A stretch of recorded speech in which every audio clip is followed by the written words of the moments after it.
नमस्कार दोस्तों पिछले वीडियो में आवाज़ बहुत कम थी और आप में से कईयों का कंप्लेन आया कि हमें सही से सुनाई नहीं दे रहा है। दोस्तों मैं माफ़ी चाहूँगा क्वालिटी ऑफ साउंड के लिए, मगर कंटेंट उसका जो है वो काफ़ी अच्छा है। आप प्लीज़ देखिए, सीखिए और ज़रूर बनाइए और ज़रूर शेयर कीजिए। दोस्तों जैसा कि मैंने बताया कि ये साउंड है, ये मेरा वेबसाइट है, ठीक है।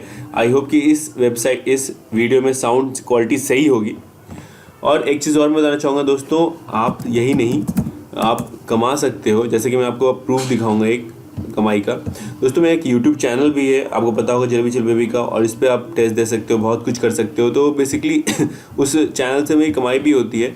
अभी तो खैर फ़िलहाल मैं अभी के कुछ जो भी पैसा आया है वो मैं आपको दिखा देता हूँ, और आप भी आराम से ब्लॉगिंग करके यूट्यूब पे वीडियोस बना के कमा सकते हो दोस्तों। और इवन अब तो फेसबुक भी आपको पैसे देते हैं ब्लॉगिंग करने के। तो दोस्तों आप खाली मत बैठिए, अगर आप देख सकते हैं जैसे कुछ आप कर रहे हो तो आप कीजिए, ठीक है, और आप कमाइए।